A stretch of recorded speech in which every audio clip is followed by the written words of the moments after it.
రక్షణ రంగంలో ఆత్మ నిర్భరత సాధించే దిశగా భారత్ మరో కీలక మైలురాయి చేరుకుంది.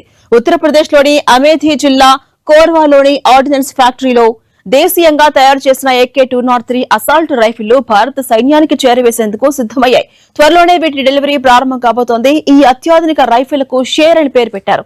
సైన్యానికి చిన్న ఆయుధాల సామర్థ్యాన్ని మరింత బలోపేతం చేయడంలో ఈ రైఫిళ్లు కీలక పాత్ర పోషిస్తున్నాయని భావిస్తున్నారు.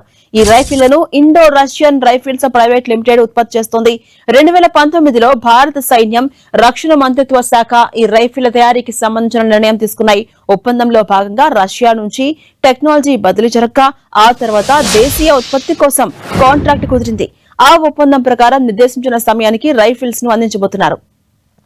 ఇక ఈ రైఫిళ్ల తయారీ కోసం భారత ప్రభుత్వ రంగ రక్షణ సంస్థ, రష్యాకు చెందిన కన్సర్న్ కలాన్షికో రోసోబోరోన్ ఎక్స్పోర్ట్స్ సంస్థలు భాగస్వామ్యంతో IRRPL జాయింట్ వెంచర్ గా ఏర్పడింది. ఈ వెంచర్ ద్వారా మొత్తం 6 లక్షలకు పైగా AK-203 రైఫిళ్లను తయారు చేయబోతున్నారు. విదేశీ ఆయుధ దిగుమతులపై ఆధారపడడం తగ్గించి దేశీయ రక్షణ ఉత్పత్తులను ప్రోత్సహించాలి అనే ప్రభుత్వ లక్ష్యంలో ఈ ప్రాజెక్టు అత్యంత కీలకమైనదిగా ఎక్స్పర్ట్స్ అభివర్ణిస్తున్నారు.